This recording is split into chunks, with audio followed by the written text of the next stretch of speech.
Hello!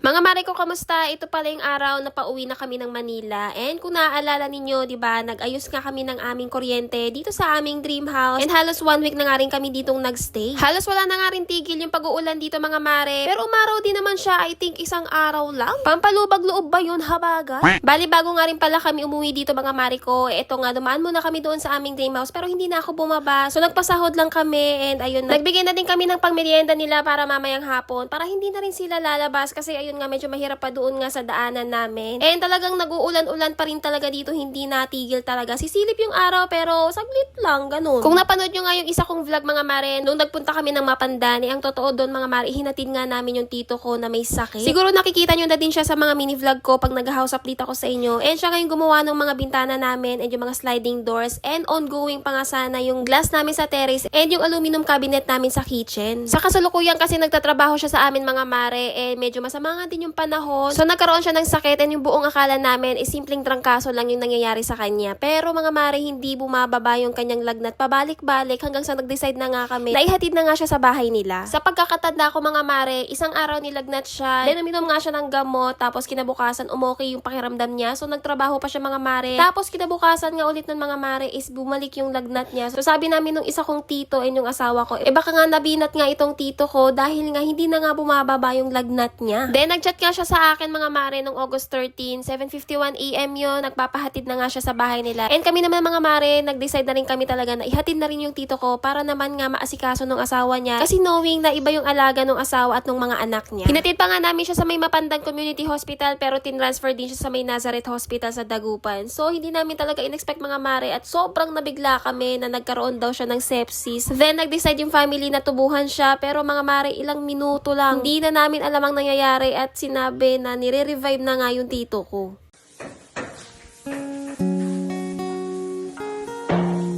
Wow! Hello! Ayos! Ayaw ma-open. Hindi mabubuksan.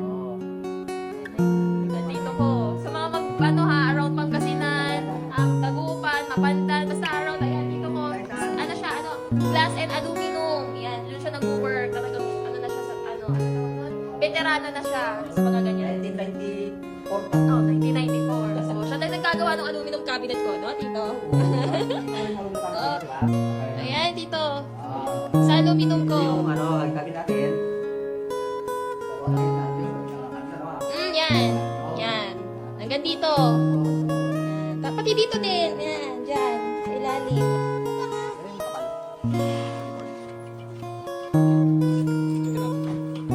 Sunod lang pang dapat yan? Ano lang? Mga after 1 days ko para dumikit. Ano, tito? Kamusta?